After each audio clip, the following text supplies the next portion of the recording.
Mesdames, Messieurs, bonsoir à toutes et à tous et bienvenue à cette édition, le sommaire. Plus de 1000 jeunes venus de plus de 130 pays du monde entier ont pris part du 4 au 5 avril dernier au dialogue mondial organisé pour eux. La cérémonie d'ouverture des travaux a été lancée par le ministre d'État Abdoulaye Bianchane. La campagne de répression des infractions liées au non-respect des prescriptions du Code de la route entrera dans sa deuxième phase dès fin du mois d'avril 2024. La Direction générale de la police républicaine l'a fait savoir à travers un point de presse. Le programme alimentaire mondial au Cameroun risque d'interrompre son assistance aux 220 000 réfugiés faute de financement. Plus de précision dans cette édition. L'École supérieure d'administration, d'économie, de journalisme et des métiers de l'audiovisuel ESAE offre de nouveaux challenges pour l'année universitaire 2023-2024. Étudiantes et étudiants, parents d'élèves nouveaux bacheliers, ESAE, c'est la garantie d'une formation de qualité à des conditions très avantageuses. À Gbedjromede, à Kpakpa, à Boumekalavi et Parakou, inscrivez-vous en administration générale, administration du travail et de la sécurité sociale, trésor et finances publiques, impôts, diplomatie et relations internationales, journalisme et métiers de l'audiovisuel, gestion des marchés publics, planification et développement local, sciences économiques, sciences juridiques et toutes les filières des sciences de gestion. ESAE vous offre des bourses, demi-bourses et de réductions pour les premières inscriptions dans toutes ces filières. Waouh! En licence 1, 2 et 3 et en master, bénéficiez jusqu'à 50% de réduction sur tous nos sites. N'est-ce pas génial? Infoline. ESAE Gbedjromede, 3e rue à droite en quittant le carrefour Le Jador pour la BIBE Jéricho ou au plus 229 90 93 65 21 98 98 14 00 à Kpakpa au plus 229 52 88 33 33 à Boumekalavi au plus 229 52 88 44 44 Parakou au plus 229 52 46 12 12. ESAE, l'excellence à un nom.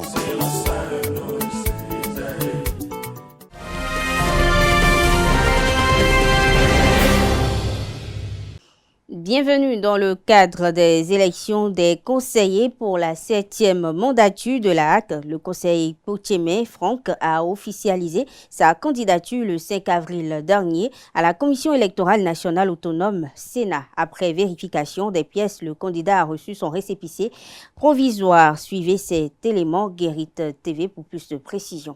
Dossier de candidature déposé, récépissé provisoire reçu. Le conseiller Franck Potiema est maintenant apte à participer aux élections des membres devant siéger à la haute autorité de l'audiovisuel et de la communication HAC, 7e mandature. Mandature qu'il place bien évidemment ce vendredi 5 avril 2024 sous le signe d'une nouvelle ère avec les acteurs des médias pour une presse encore plus libre et responsable. Il s'agit pour cette fois-ci de mettre en place une nouvelle alliance, une alliance de type nouveau, pour qu'ensemble, avec le vent de la réforme qui va à nouveau souffler sur notre corporation, nous puissions, main dans la main, conseiller à la HAC, association fêtière, acteurs des médias, professionnels des médias, nous puissions ensemble opter pour une presse plus responsable,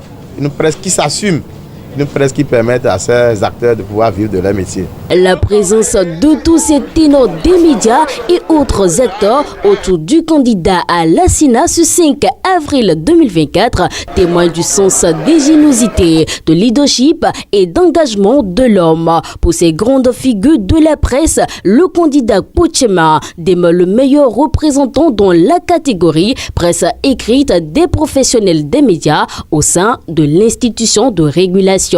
C'est l'homme du rassemblement, c'est l'homme du consensus.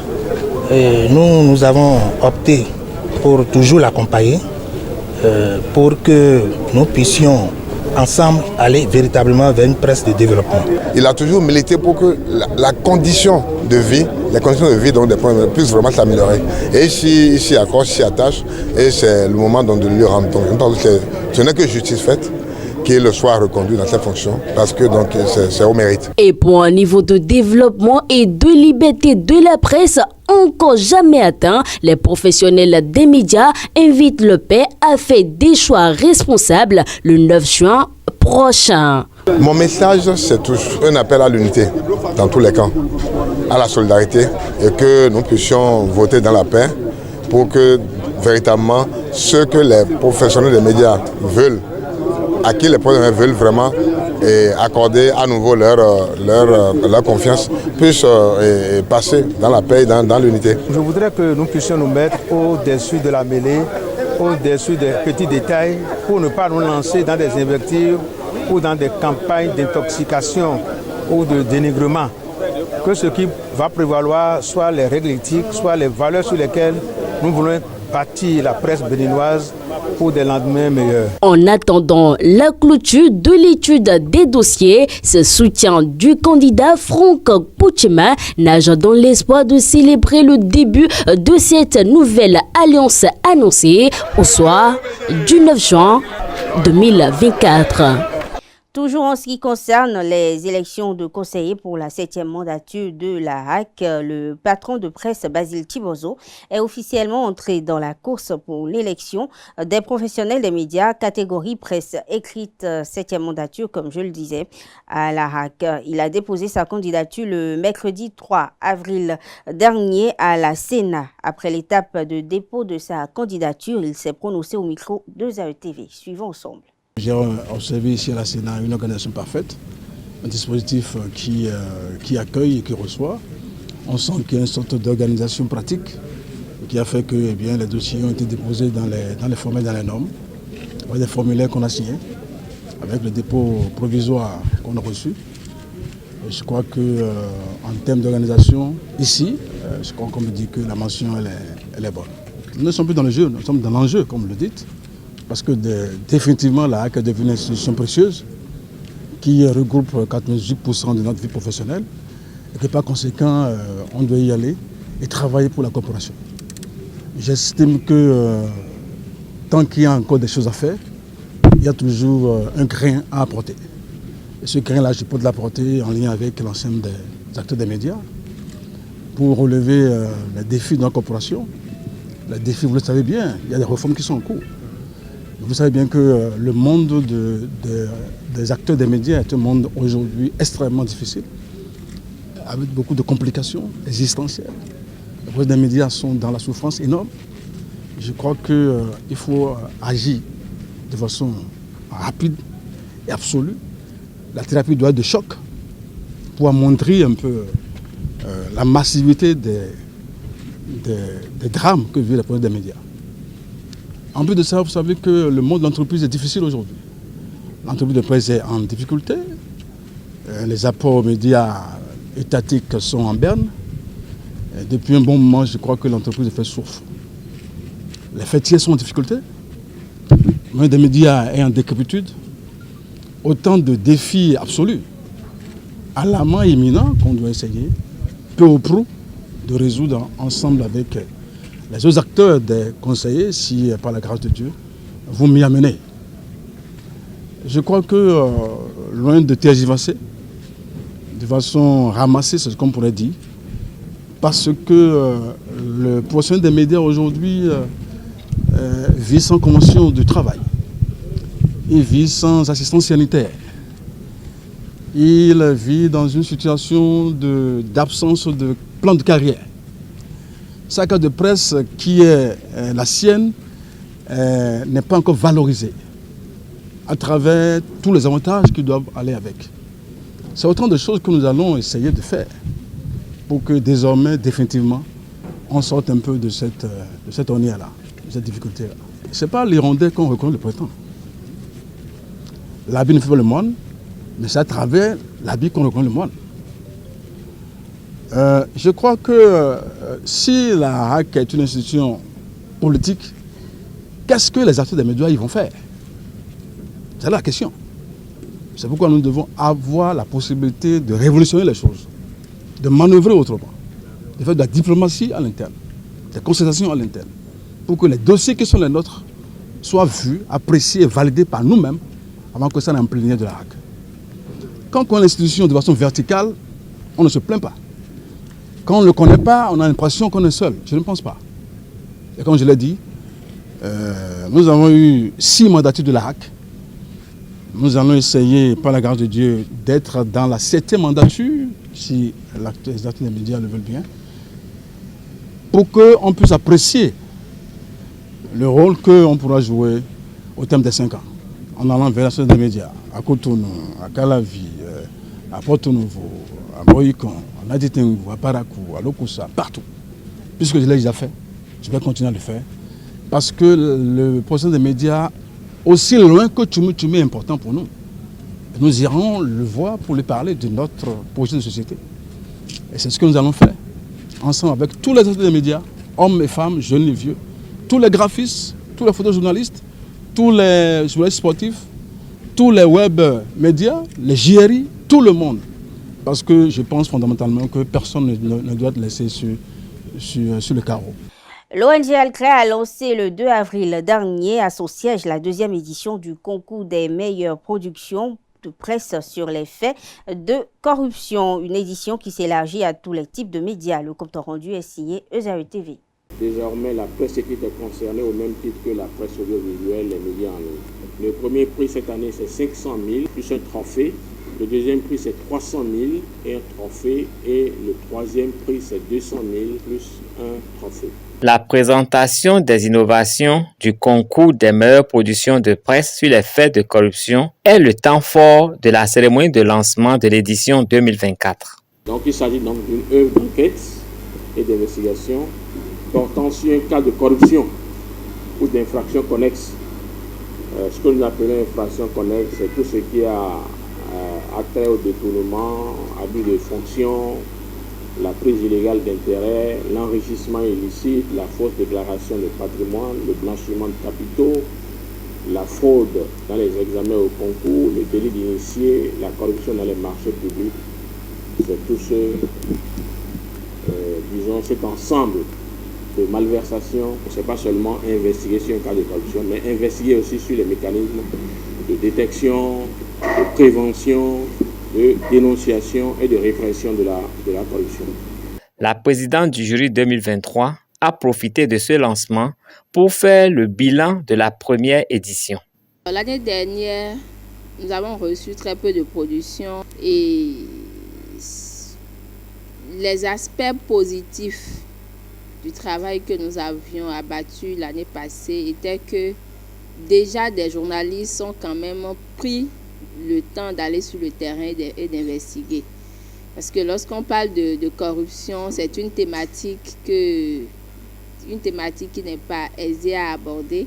Que de jeunes journalistes se soient portés sur le terrain pour faire ce travail, c'est déjà à saluer. Un autre aspect positif, c'est qu'on a constaté qu'il y a eu vraiment une collecte de données. C'est-à-dire qu'il y a eu des personnes ressources contactées, des faits analysés.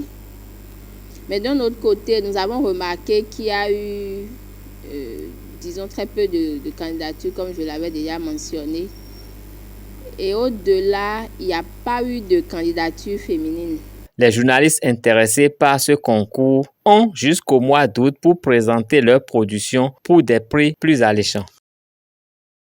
La West African Gas Pipeline Company Limited, WAPCO, a organisé le jeudi 4 avril un déjeuner de presse avec les hommes des médias béninois. L'objectif de cette rencontre est de partager les avancées de l'entreprise en matière de transport du gaz. À la fin des riches échanges, le Dr Isaac Adjedoku, directeur des affaires de WAPCO, nous développe quelques avancées au micro de ESAE TV. Just to list a few of the updates. Notre dernière rencontre remonte à 2022. Ça fait 1 an et demi. Et il y a eu des choses qui ont été faites. Essentiellement 2 choses depuis cette dernière rencontre. La première, c'est que nous avons procédé au nettoyage de nos installations, notamment des tuyaux entre la station et Maria Gleda, ce qui nous a permis donc de remettre les installations en bon état. La seconde chose, c'est qu'il y a eu aussi certains engagements. Nous avons notamment visité la zone industrielle de Glodibé. Ce qui nous a permis de nous rendre compte que les besoins, les demandes en gaz du Bénin la demande est croissante. Et donc, tirant leçon de cette visite, nous travaillons avec la Société béninoise de production électrique à étendre, à grandir les capacités de nos stations pour pouvoir fournir beaucoup plus de gaz. Donc en gros, voilà les deux choses majeures que je peux souligner. Le nettoyage du gazoduc pour rendre les installations plus fiables, plus disponibles. Et l'idée donc d'agrandir la station de Cotonou, la station de Bazonkoa pour donner beaucoup plus de gaz. En plus des deux, il y a quand même ce que nous faisons sur le plan social également, par les bourses d'études, par la formation des jeunes, et par aussi leur équipement en termes de responsabilité sociale de notre entreprise. En visite au Bénin, Ahmed Hussein, ministre du Développement international du Canada, s'est rendu mardi dernier au Centre de formation professionnelle et d'apprentissage 2E où il a pu constater les premiers résultats du projet Ma formation, mon métier et mon avenir 3M financé par le gouvernement canadien. Pour la circonstance, l'hôte du Bénin était accompagné du ministre Yves Chabi, Kwaro en charge de la formation professionnelle. Un reportage de Canal 3 Bénin. En visite dans le centre de formation professionnelle et d'apprentissage de Zé dans le département de l'Atlantique, aux côtés de son homologue du Canada, le ministre des Enseignements secondaires, techniques et de la formation professionnelle est allé au contact des bénéficiaires du projet Ma formation, mon métier, mon avenir. Le projet 3M vise le renforcement durable du pouvoir économique des jeunes vulnérables au Bénin. L'appui du Canada vise à contribuer à réduire les multiples obstacles auxquels vous, les jeunes, êtes confrontés, particulièrement les femmes et les filles, avant, pendant et après leur parcours de formation professionnelle. Il est espéré qu'au terme des 6 ans et demi de ce projet, que les infrastructures, les équipements, la pédagogie, l'environnement, l'insertion et l'accès équitable puissent être une réalité d'ici à 6 ans et demi. Au détour de leur visite, les deux ministres ont touché du doigt les fruits de cette collaboration qui date de 2020. Il s'agit, entre autres, de l'adoption de mesures écologiques, une équipe pédagogique engagée, mais surtout des filles outillées pour affronter la vie socio-professionnelle. Ces résultats n'auraient pas été atteints sans les partenaires de mise en œuvre du projet 3M que sont l'ONG Forum des éducatrices africaines, FAWE, avec l'installation du club Tchussémé, et le réseau national de la société civile pour la promotion de l'entrepreneuriat et l'emploi des jeunes du Bénin, RENEJ, pour l'initiation des apprentis du centre à l'entrepreneuriat. Avec cet engagement, la mise en œuvre du projet 3M donne des résultats appréciables en ce qui concerne la qualité et la gouvernance au niveau des centres de formation professionnelle et d'apprentissage, avec l'élaboration de projets d'établissement pour chacun de ces centres. Le projet 3M est l'une des actions prioritaires inscrites dans la stratégie nationale de l'enseignement et de la formation technique et professionnelle. Cette collaboration marque une fois encore l'excellence des relations de coopération entre le Bénin et le Canada.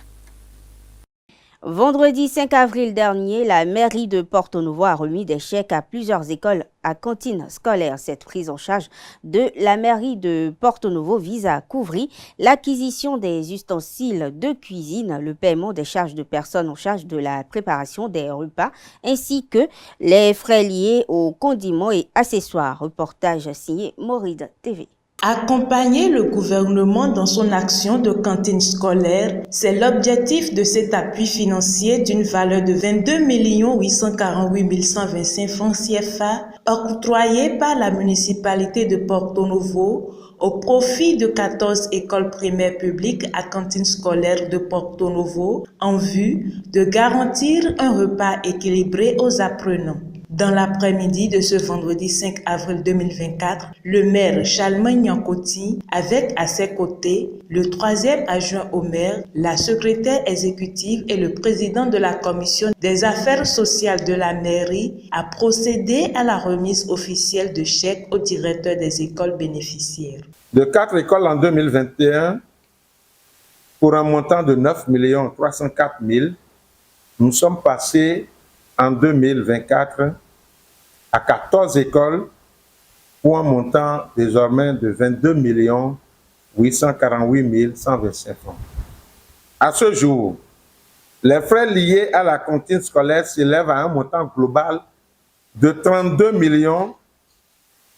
152 125 francs CFA, ayant servi à nourrir près de 5 000 apprenants répartis dans les 14 écoles. Cette prise en charge vise à couvrir l'acquisition des ustensiles de cuisine, le paiement des charges des personnes en charge de préparation des repas, ainsi que les frais liés à l'achat des condiments et accessoires. Mesdames et messieurs les directeurs responsables des cantines scolaires, les ressources financières allouées à la cantine scolaire sont destinées à garantir à nos élèves une alimentation, comme je l'ai dit tantôt, saine et équilibrée, mais aussi c'est le signe d'un engagement de notre conseil municipal qui témoigne par cet acte que nous sommes là et nous accompagnons le secteur éducatif. Il est donc primordial que ces fonds soient utilisés de manière responsable et efficiente pour répondre aux besoins nutritionnels de nos enfants.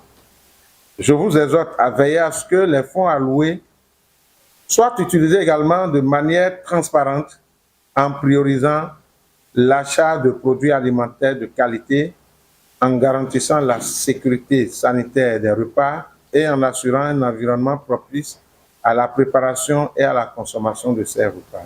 Je vous remercie très sincèrement au nom du conseil communal de la ville pour votre engagement et pour votre dévouement envers notre communauté éducative. Un soutien de la mairie de Porto Novo que salue le représentant des bénéficiaires et d'autres responsables du système éducatif. Nous commençons par constater, depuis l'année dernière, que l'apport de la mairie de Porto Novo vient nous soulager et soulager également les parents d'élèves. Désormais, chaque apprenant a droit à un repas chaud, bien assaisonné, car la mairie a participé à son mieux-être. Monsieur le maire, nous vous disons vraiment merci au nom des apprenants des écoles que nous dirigeons et que l'Éternel Dieu vous accompagne. Que la mairie de Porto Novo ait assez de moyens pour davantage nous appuyer pour ces gens d'actes et autres qui pourront participer au bonheur des enfants de la ville. Il y a quelques mois, on nous a invités ici pour nous donner des outils pédagogiques pour renforcer la capacité intellectuelle des élèves. Maintenant, on nous a donné les moyens. Je suis heureux. On nous a donné les moyens pour que ces moyens aillent effectivement vers ces petits-enfants. Parce que beaucoup pensent que dans la ville, il n'y a pas de pauvreté. C'est dans Tukutuna, bon, on entend loin, alors qu'à côté de nous, il y a la pauvreté. Je demande humblement que vous faites bon usage de ces fonds et encouragez la municipalité. L'encouragement, c'est les résultats que chacun donne à la fin de l'année. C'est ça qui va motiver plus la mairie à vous accompagner, à accompagner les parents, à accompagner les enfants pour le bien-être. Le maire est un homme de vision. Je ne vous jette pas des fleurs, vous faites beaucoup. Votre geste doit servir d'exemple aux autres maires. Nous, chefs de circonscription scolaire, nous ne manquons pas à chaque moment d'attirer l'attention des responsables au niveau des mairies sur cette capacité de nos parents à ne pas pouvoir répondre. Une école publique où il y a de fusion de classes, ce sont des indicateurs de contre-performance. Comment les écoles qui nous ont fabriqués, non, qui sont cadres aujourd'hui, sont dans ces états-là? Ça veut dire que nous n'avons pas fait notre travail. Nous n'avons pas fait ce que nous devons faire. Et là, je vous exhorte à archiver. Il faut archiver ce qu'on vient de vous remettre. Il faut que ça ait de traces et que ça rentre dans l'histoire de vos écoles. Et qu'on puisse enseigner ça à d'autres enfants pour qu'un jour, s'ils deviennent maires de Porte-Nouveau, qu'ils emboîtent le même pas. Je voudrais tout simplement, au nom du directeur départemental des enseignements maternels et primaires de l'OEB et de la communauté éducative de Porte-Nouveau, dire mes mots de remerciement et de gratitude pour ce geste rempli de magnanimité, ce geste qui témoigne d'une grandeur d'âme, ce geste qui participe de l'amélioration des résultats scolaires, ce geste qui accompagne les nombreux efforts faits par le gouvernement du président Talon dans la mise en œuvre du programme national d'alimentation scolaire intégré. Monsieur le maire, vous l'avez vite compris, le ventre affamé n'a point d'oreille. Nombreux sont ces enfants-là dont les parents n'arrivent pas à leur assurer un repas par jour. Et dans ce grand Porte-Nouveau, il y a des enfants qui n'arrivent pas à déposer les 50 francs pour leur alimentation scolaire. Mais ce geste que vous venez de faire vient booster les choses et va participer de l'amélioration de la cantine dans nos écoles. Et à vous, directrices et directeurs d'école, la seule manière d'être reconnaissant au maire, c'est de faire une gestion à bon escient de ces sous. Que les sous aillent effectivement aux ayants droit pour que nous n'enregistrons pas des plaintes ici et là. La chargée de programme de l'ONG FADEC invite les bénéficiaires à l'assainissement de la cuisine et du magasin et l'adoption d'un comportement hygiénique dans tout le processus de prélèvement des vivres, de leur cuisson, du service de repas et sa prise par les enfants, l'entretien des cuisines et du jardin scolaire si votre école en a, la sécurisation des vivres et enfin la bonne gestion de la cantine en général et en particulier des subventions reçues. Une cérémonie qui a pris fin sous une note de satisfaction. Le Palais des Congrès de Cotonou a accueilli du jeudi 4 au 5 avril le dialogue mondial des jeunes associé au 30e anniversaire de la conférence internationale sur la population et le développement CIPD. Durant ces 2 jours, des centaines de jeunes venus de plus de 130 pays, comme je l'annonçais en titre, ont été appelés à réfléchir sur leurs aspirations et perspectives pour un développement durable. Retour sur le lancement de ce rendez-vous avec Béné Eden TV.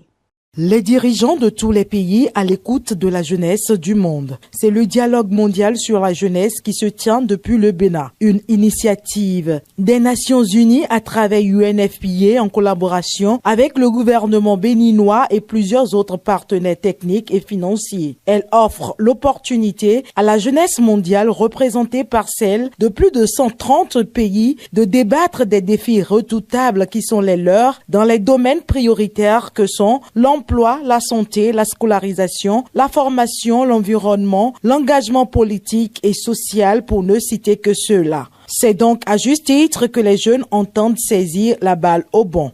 Je peux vous assurer que la jeunesse a soif d'être responsabilisée et appelle de tous ses voeux les différentes communautés à lui faire confiance. Nous sommes conscients qu'il n'y a pas de solution unique, ni de solution miracle à aucun de ces problèmes.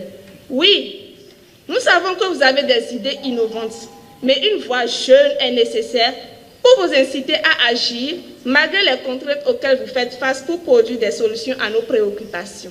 Nous savons qu'en venant ici, nous agissons non pas pour notre seul propre compte, mais aussi pour le compte de milliards de jeunes qui souhaitent vivement que nous soyons dignes de leurs ambitions et de leurs attentes. S'inscrivant dans le cadre de la commémoration des 30 années d'action de la Conférence internationale sur la population et le développement CIPD, ces assises sont également l'occasion de revivifier la communauté de la CIPD en vue du renforcement de l'engagement politique en faveur de la mise en œuvre de son programme après 2024. Le rôle des jeunes est crucial pour nous aider à poursuivre et à concrétiser le programme de la CIPD, afin qu'il reste pertinent durant les prochaines décennies. La planification familiale est au cœur de l'égalité de genre. Et cette égalité de genre est aussi importante pour les hommes que pour les femmes, parce qu'un monde plus égalitaire signifie un monde plus sûr, un monde plus prospère, un monde plus juste. Le ministre d'État du Bénin chargé du développement et de la coordination de l'action gouvernementale, s'exprimant à l'ouverture du premier dialogue mondial sur la jeunesse, a appelé les dirigeants du monde entier à renforcer et à approfondir la solidarité intergénérationnelle et à construire un multilatéralisme plus interconnecté, plus inclusif, plus efficace et plus équitable. Abdoulaye Biotchane attend par ailleurs de ces jeunes les leviers de progrès possibles pour venir à bout de ces ennuis qui les éprouvent au quotidien. L'efficacité de la conférence de Cotonou, la richesse de nos résultats vont déterminer la qualité des produits ultérieurs. Nous n'avons donc pas droit à l'échec. Je demande aux jeunes qui sont ici d'être à l'attaque, comme vous savez le faire, d'être ambitieux, de produire des réflexions osées, transformatrices, innovantes, mais gardez à l'esprit que vous êtes les prochains dirigeants. Ceux-là même qui seront appelés à mettre en œuvre les conclusions de nos différentes assises. Plusieurs communications et présentations vont meubler ces 2 jours d'échange entre les jeunes venus du monde entier. Une délégation de la Haute Cour constitutionnelle de Madagascar, conduite par le doyen des hauts conseillers, a effectué le 2 avril dernier une visite au Bénin. Les 2 cours constitutionnelles se sont rencontrées afin de renforcer leur coopération et d'échanger sur les questions juridiques et institutionnelles. Plus de précisions à travers ce reportage de ETélé Bénin. Des membres de la Haute Cour constitutionnelle du Madagascar au cabinet du président Dorothée Sosa. Cette rencontre vise non seulement à renforcer les liens de coopération entre les 2 institutions, mais aussi et surtout à mieux cerner les pratiques de la Cour constitutionnelle du Bénin en matière électorale. Parce que Madagascar, maintenant, la Haute Cour constitutionnelle s'apprête à recevoir les élections législatives dans 2 mois à peu près. Et comme vous le savez, la Haute Cour constitutionnelle est un des acteurs majeurs dans le processus électoral, parce que d'après notre constitution, c'est la Haute Cour constitutionnelle qui statue sur les contentieux électoraux et proclame les résultats officiels des élections législatives et sénatoriales. Donc c'est dans ce cadre que nous sommes venus ici pour un renforcement des capacités, pour s'enquérir des expériences d'une Cour constitutionnelle sœur, une Cour constitutionnelle de belles références et une Cour constitutionnelle avancée, parce qu'on a pu quand même voir à travers la jurisprudence de la Cour constitutionnelle du Bénin que la Cour constitutionnelle du Bénin est quand même en avance. Une Cour osée traiter toutes les questions qui lui sont soumises. La visite de courtoisie s'est achevée par la visite des locaux de la Cour constitutionnelle.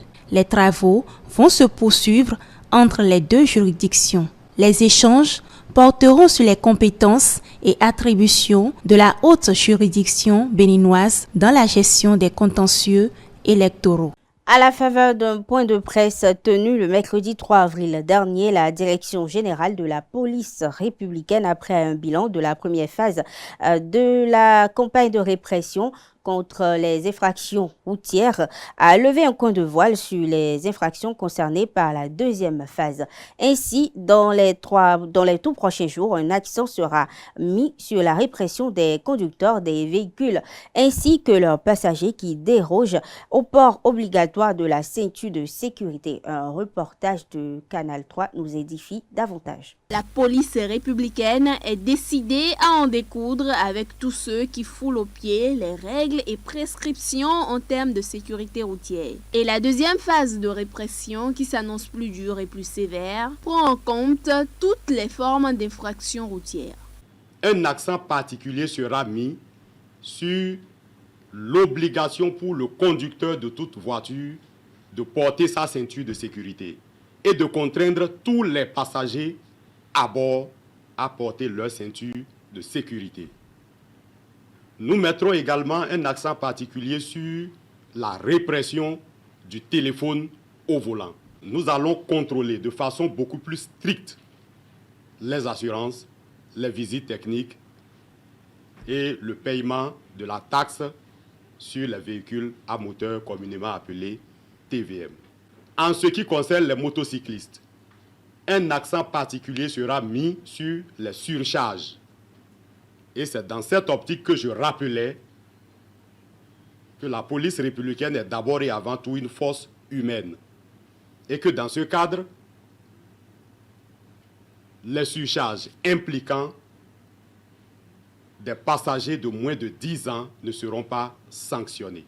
En attendant le démarrage de la deuxième phase, la police républicaine et le Centre national de sécurité routière se réjouissent des résultats enregistrés lors de la première phase qui n'a duré qu'un mois d'application sur le terrain. L'objectif que nous nous sommes fixés avec la police, en un premier temps, c'est de voir les gens porter les casques. On peut dire aujourd'hui, si on veut faire un point, que cet objectif, il est atteint. Parce que 80%, je veux dire, la majorité des usagers de la route aujourd'hui portent le casque.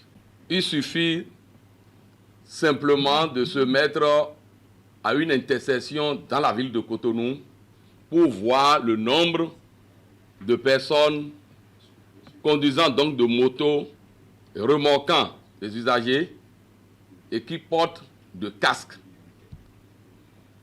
À part quelques résistants, nous pouvons nous dire que cette phase est bel et bien une réussite.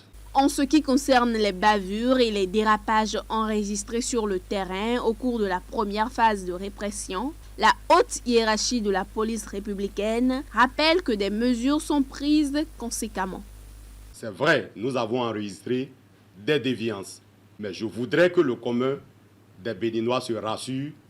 Tous ceux qui ont été épinglés pour excès de zèle, pour rançonnement ou toute autre déviance ont fait l'objet de sanctions exemplaires. Fin avril, c'est le délai prescrit pour tous les usagers qui peinent encore à respecter les règles du code de la route. Hors du Bénin, plus précisément au Cameroun, le Programme alimentaire mondial alerte sur une baisse de ses ressources qui pourrait conduire l'agence de l'ONU à interrompre ses contributions alimentaires aux réfugiés dans le pays. Le HCR a recensé 460 000 réfugiés au Cameroun. Parmi eux, plus de 220 000 réfugiés venus du Nigeria et de la République centrafricaine reçoivent actuellement une assistance humanitaire du PAM. Aboubakar Gendo, responsable adjoint du PAM au Cameroun, alerte sur le manque de financement qui va en s'accentuant, dont les conséquences peuvent s'avérer catastrophiques pour la population qui vit dans les différents camps de réfugiés. Autre information internationale dans cette édition, la présidente de la Commission européenne, Ursula von der Leyen, candidate également du Parti populaire européen PPE pour les élections européennes de juin 2024, a souligné ce dimanche à Athènes l'importance de défendre la prospérité et la sécurité en Europe face aux attaques de la Russie. Les enjeux des prochaines élections sont considérables. Notre Europe pacifique est unie et remise en question, comme jamais auparavant, a affirmé cette dernière lors d'un discours devant le 15e congrès du parti grec de droite Nouvelle Démocratie au pouvoir. Un conseiller militaire guide suprême iranien de l'ayatollah Ali Khamenei a prévenu ce dimanche 7 avril qu'aucune ambassade israélienne n'était en sécurité après la mort de 7 militaires iraniens dans un raid amputé à l'Israël contre un bâtiment diplomatique iranien à Damas. Aucune ambassade israélienne n'est plus en sécurité, a-t-il déclaré. Et cette information a été citée par une agence locale, ISNA. La Russie, pour terminer, a annoncé ce dimanche avoir détruit 15 drones ukrainiens au-dessus de ses régions frontalières de Belgorod et de Briansk, régulièrement touchées par les attaques de Kiev. Selon le ministère russe de la Défense, 12 d'entre eux avaient été détruits au-dessus de la région de Belgorod. Mesdames, Messieurs, c'est sur cette information que prend fin cette édition. Merci de l'avoir suivi. Bonne soirée à toutes et à tous et bon début de semaine.